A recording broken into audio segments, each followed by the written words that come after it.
Hello guys, namili ulit kami. Ayan ang aking pinamili. Tatlong Alfonso litro and then mga chichirya at saka yung surf. Pero hindi, alam mo, hindi ko dinampot yung surf na yan. Ewan ko bakit nandyan at napasama. Siguro yung pinamili ka dun ay pinatungan nila yan. Ayan po yung aking ano. Boy, bawang ko pala ay 21 and then yung Alfonso ko ay 290. And then yung Dingdong Orange ay 21 pa din. Hindi pa rin nagtaas si Dingdong Dantes. Yaki ay 4-5. Mga ano yan, bubble gum. Tsaka yung pancit canton, hindi rin ako kumuha niyan at nasa lagayan ko. Binayaran ko na lang din yun. Ang pancit canton ko ay 16. And then si Pintura ay 4-5 pa rin. Halos lahat ng bubble gum ko dito, 4-5 man ang bintahan ko. 4-5 yung mga bintahan ko dito sa mga bubble gum. And then yung mga dingdong na yan, kasi ang dingdong ginagawa nilang yan, parang pulutan nila yan, yung Dingdong Dantes na yan. Lagi nilang binibili, pati yung boy bawang na yung kulay red. And then may mga sutanghon tayo. Yung na yung sutanghon na yan, nabinta ko ay 7 pesos. Yes, 7 pesos po yung sutanghon na yan. And then si Fulboron ko ay 4-5.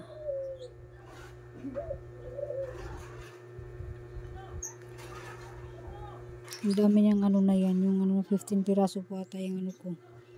15 piraso yung tawag nito yung sutanghon na yan. Yes, tuloy tayo kasi may namimili kasi kaya di ako nakapag voice record. May bumili na naman kaya natigilan naman ulit tayo. Ang tatos ko ay 10 pesos. And then, ang ating muncher na red ay 10 pesos. Ay, 13. 13 pesos ang ating muncher na red. Yung coat, ano ba yun? Coat ata yung tawag dyan. Yung muncher. Coated green peas pala. And then, yan ang ating chismis na powder. Chismis. Diba? Pati pangalan ng mga ngayon, mga paninda nakakaloka, pati mga pangalan mga store, nakakaloka ng mga pangalan ng store din, mga iba. Kung makikita mo sa iba't ibang mga ng panig ng bansa, siguro iba't ibang pangalan talaga, matatawa ka Yan. Ayan naman po ang galing kay Pure Gold. Hindi ko lang na unboxing lahat talaga kasi minsan natamad din ako mag-video na. Natamad ang babae mag-video. Kung saan na ba tayo nito? Ayun nga pala, yung Dutch Mill na yan ay 15 and then yung baking soda natin ay 7 pesos and then yung natin 42 and 32. Pancake, ang original ay 32. Si Chucky ay 15. Chucky. Sa UFC sweet chili naman yan ay 48 pesos ang binta ko dito. Si Dutch Mill ay yes, ayan ang ating mga noodles. Tigi-isang box po yan. Isang noodles na beef and isang noodles na chicken. Ang per peraso ang bintahan ko dyan ay 10 pesos. Diba, tigi-isang box na para matagal siya maubos.